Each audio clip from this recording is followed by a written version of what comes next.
This is our final session of the evening, so let's make it interactive. We've got this amazing system that you can seamlessly submit your questions, so please do that throughout the session. What I think is really interesting about this session is that we have a group of 3 people who 20 years ago would not be in the same building, let alone the same room.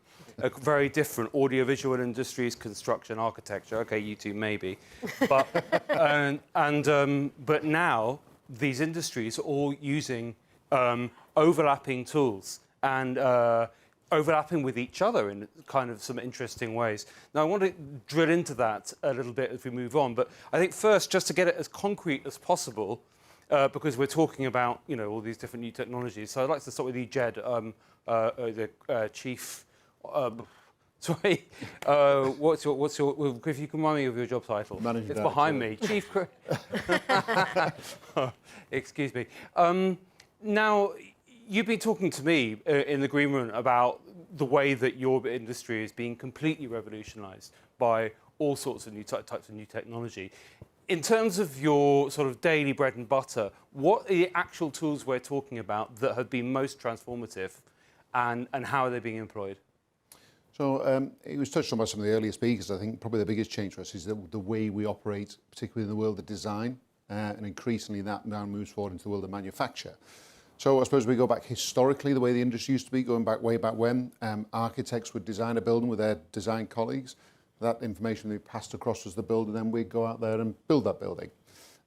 That's now changed, and what we're finding now is those boundaries are no longer there as boundaries. There's very much an overlap with the architects, where we're able to bring our expertise through the supply chain and the specialists who are now quite skilled within the elements of design, and whilst protecting the architectural intent, are able to work with the architects to help take that design forward. So we're now moved a long way now into that design sphere where perhaps historically we didn't used to be. So it's more integrated. Well, I think there is an interesting parallel with your work there, Mike, because of course Framestore, when you started, I mean, back in the 80s, it was more of a post-production house. So it's about, you know, taking images and doing something with them afterwards. Whereas now it's not just the tools you use to create audiovisual imagery. It's also the entire process is being completely upended in terms of when you get involved, if I'm right in assuming that. Yes, so I suppose when we started the business 37 years ago now, it was very much somebody would shoot something, they'd give us the film material, and then we would enhance it with computer graphics or with graphic layers.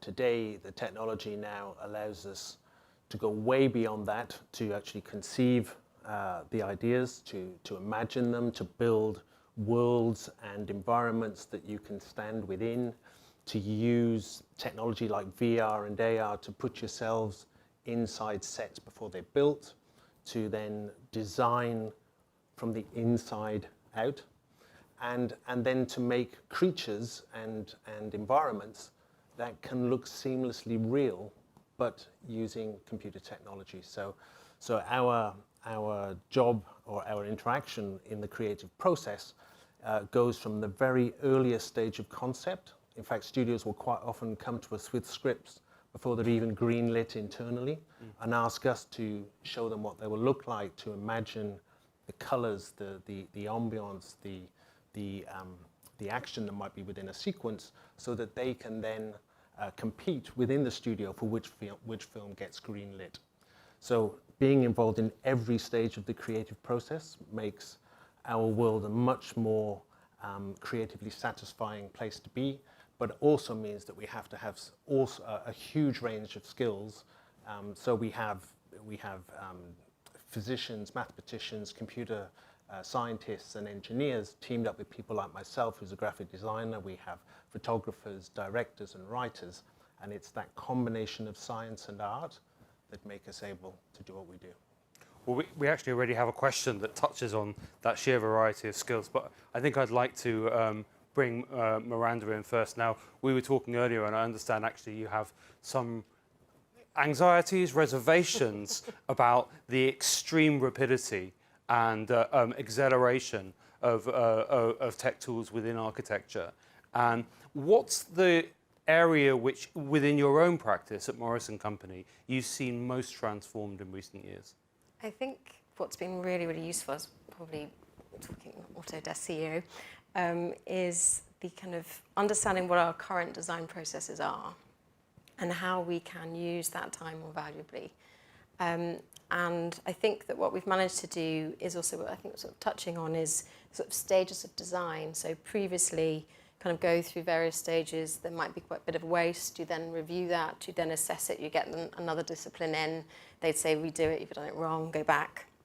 I think now we're realising that through sort of digital processes, we're able to front end a lot of that. And that is very much about creating scripts that you can overlay, or very fancy Excel spreadsheet, or plugins that we're adding into Revit that are actually designed for the way that we want to be designing what we want to be doing. So, for example, we can take a site now, and this is all relatively new for us in the sense of myself, someone that's not so technically savvy, can though very quickly sort of do a quick SketchUp model, have a plug-in, review the embodied carbon and operational carbon at a high level about how the orientation, form factor, etc. is affecting that design. So that's already just meaning that we're making more sensible, meaningful decisions of the kind of quality of the kind of questions we want to ask ourselves as designers. So I guess where I see the huge value is when it's really about really a helpful tool that we want to have already, and it's just being a bit more efficient and more front end with it.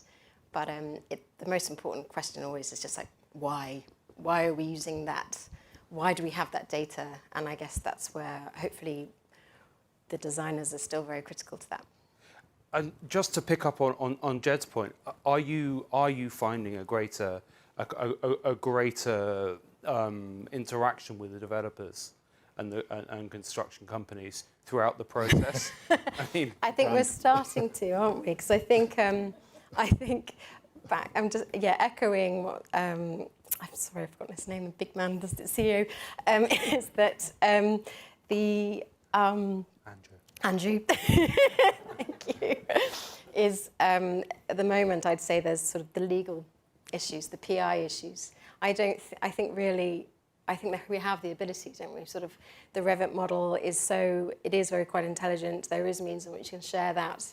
But at the moment, I don't think there is actually the kind of, I think we're all still in the test bedding era, and I think once the lawyers get in the PI insurance and we start seeing case studies about this, but the abilities are there, and we can see it much better when, for example, we're novated to a contractor, when we're working with a contractor later, where we really are sharing that because they become our client. So we then work in a much more sort of dynamic way, and then you can really see that benefits. I think there is these kind of stages and legal implications that need to be tested out to really get that proper collaboration that we all probably desperately need. Well, you did kind of touch on the big question there, which is why, which is something I hope we're going to have a chance to look through. Mike, one of the things I think is interesting about the audiovisual industry is it's really not the most obvious thing that springs to mind when people worry about concerns with sustainability. You see people laying a wall of, well, no, they don't lay walls of bricks anymore, seeing people pouring concrete. You think, what's the footprint of that? But of course, we all companies need to work with that. Has, aside from allowing you a more sophisticated product, have your recent changes in working practices enabled that in any way? Yes, during the pandemic, it's a very relevant case in point, is that we weren't able to travel, so we weren't able to go on location and film. Literally, all production pretty much stopped during pandemic. So a lot of our clients were then turning to us as a trusted partner and saying, how can we continue to make content when we can't go anywhere? And so one of the solutions for that was to use LED screens like we have behind us here. And instead of using a blue screen, we would generate content in the computer that could then be placed on the screen. And then we could transport people literally to other worlds or other parts of the world through computer-generated imagery on a screen and make much more sustainable content and lowering the carbon footprint by doing it all in one place. And we actually shot a whole 8-part Netflix series in that way called 1899. And it was all filmed in a big volume studio with 260-degree panoramic screen and a giant turntable that could hold 52 tons in weight so that we could rotate the sets and leave the cameras in one position. So a huge amount of innovation went in to work out how to continue working, but has also produced a very sustainable new process. Now, staying on the issue of sustainability, because of course the kind of sustainability you're talking about is completely vital. Everyone needs to reduce their carbon footprint. At the same time, there are broader interpretations of what sustainability might be. Socially sustainable construction and development needs to be socially sustainable if it's not going to, exacerbate unaffordability, for example. That could cause all sorts of problems down the line, which means that practices have to change. Do you think, either of you, do you think that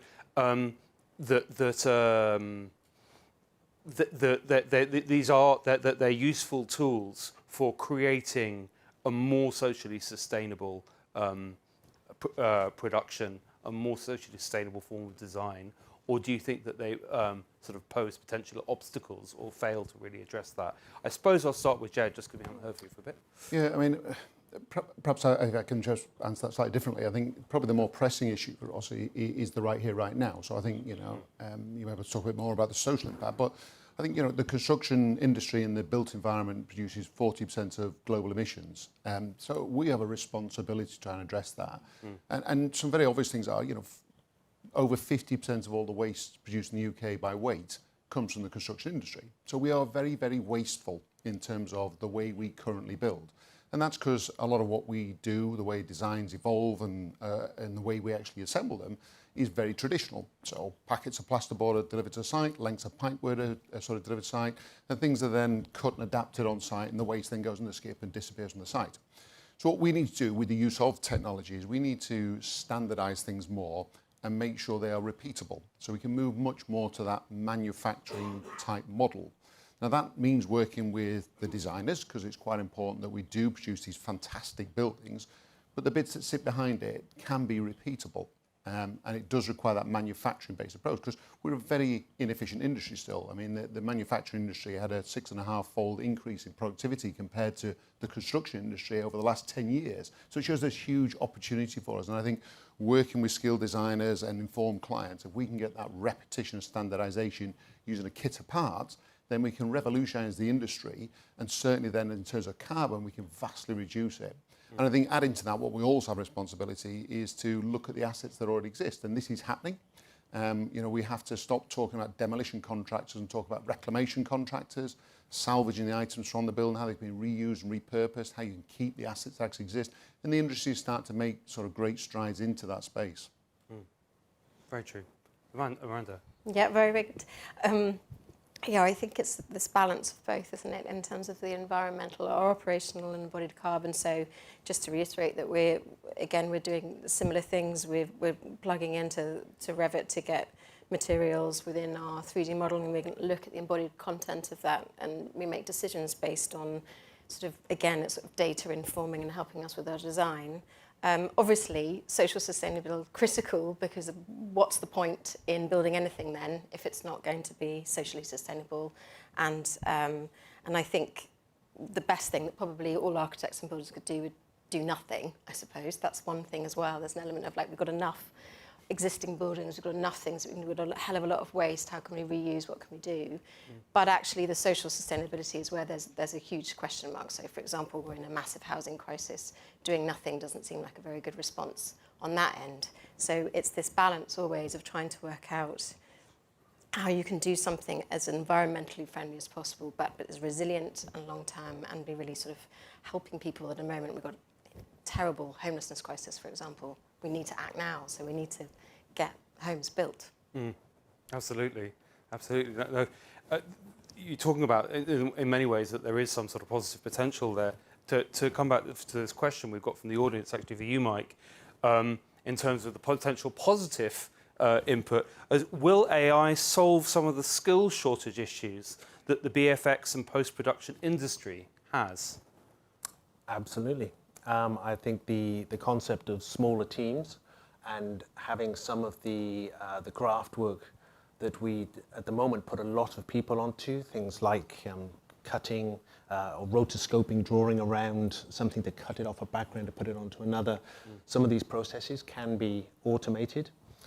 Finding ways to speed up rendering times and to be able to iterate quicker and to be more efficient then in the way that we process our images, or make for us to be, to be more productive and to do it at a cheaper cost level. We were talking about the demand for more content. I think during a time of recession, there's always a greater demand on us to produce more content. During the pandemic, we saw streaming services go through the ceiling, and every maker of content or IP owner wanted to make something. And there just wasn't enough capacity. So for us, AI is going to assist.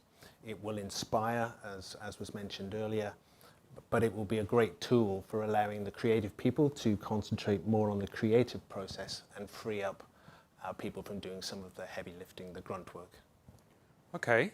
To go back into that, I'd be interested to just pick up on something Andrew said, that said that designers are not going to be losing their jobs. Of course, one door closes, another one opens. We know that these processes are dynamic. Do you share that optimism? I think to a degree, in the sense that, as hopefully for the reasons that I've said, I think the kind of what are we doing it for? In the end, we're still designing for humans and the planet that require humans to make those decisions. But I am a little bit nervous, because I think that a lot of the idea, I think that Andrew was saying about how the process of drawing isn't necessarily something, it's the expression of, sort of grunt work, or it's not necessary. I find that complicated, because I completely understand kind of repetitive simple behavior, but actually the art sometimes of the making of the process can also inform how then you're designing and how you're understanding that object, or how those kit of parts come together, or so I think the process of making and designing informs really good quality design. So I think there's some balance there that needs to be found. And I'm a little bit concerned that it could be that it's all kind of, well, we don't need to do that. We can step back and all become sort of critiques, design critiques, but rather than necessarily getting into it. So I have a slight concern that less isn't always more, but perhaps that's just my feeling. I don't know. I'm sure you're going to completely disagree with me, aren't you? I mean, I'm interested to hear what your take on that is. I mean, you're not specifically, you're more in the delivery, though that's, of course, enormously complex, and as you pointed out, you're integrated into the design process. But in your section of the process, what are the roles that you see expanding, and what are the roles you see contracting? Or is there some obstacle towards that process that still needs to remove before we get to the future? I mean, if we're talking about general skills, I think we're going to be looking more for multi-skilled individuals as opposed to specialists. And this whole concept I just talked about, if we can get the kit of parts right, then we're going to be more about assembling things on site rather than having to use highly skilled, very well-paid craftsmen to actually create things on site. If we get this right, what it means is we can then use semi-skilled labour in a manufacturing environment rather than highly skilled labour on site. And of course, with the advent of technology, everyone has to increasingly upskill themselves. So those who can't move with the times are going to find themselves in a situation where they're not with the rest of the industry.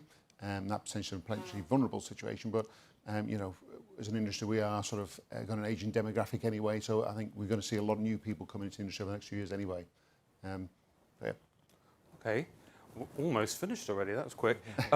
I suppose maybe just a last question then is that if you've had to or rejoiced in adapting to all these different new tools, what is the one thing that you yearn for that is still lacking? If I just had that, and it's something, I mean, what would it be? You can say nothing if it's nothing. Don't worry. I actually think we'll probably I probably need to talk to Andrew about it, don't I? Because I think that if, for example, Revit, we're spending a lot of our energy creating, I think he was saying that there's a pull now, because now we're realising what the abilities of that is. And I think we just need it to have sort of more, ability to have these sort of data within it already. So, for example, we're putting in a hell of a lot of time and sort of plugins and things to try and get it, and we're investing in this research ourselves. Then we're sharing it with all of our consultants and members. So that's happening a lot, which is fantastic. But I think maybe that could be done already. So that would be very useful. So Okay. I'll talk to him later. Okay. I suppose my desire is really we want to be able to do things quicker and more efficiently. And that involves taking out lots of things, I think, removing process that isn't necessary, that whole sort of way we look at the building environment and that more collaborative approach that we are seeing, but I think there's more that can be done in that space. And, For me, I suppose it's yes, we want to do things quicker. We want to be more productive. We want to be more creative. But I've noticed over the past few years how a collective team of creative people has suddenly all been sent home. Everybody is now back in their bedrooms. And how do we bring those creative teams back together again in a way that is as engaging and rewarding and educational as it used to be? There was a process for climbing the ladder and learning from your peers, and there's something in a shared community being creative together that I struggle with sometimes when everybody is on flat screens a long way away from each other. So it's looking for that way to bring back that culture of caring and embracing the fun of what we do, and also doing everything else we've just mentioned. yes. I think a lot of us feel that way, that there's something that there's some sort of link in the chain that if it hasn't been broken, it's all a little thin, and we'd like to sort of reconnect that a little bit more strongly. I'm afraid that's actually all we've got time for. Very interesting just to hear all your different viewpoints. So thanks very much for joining us. Thank you.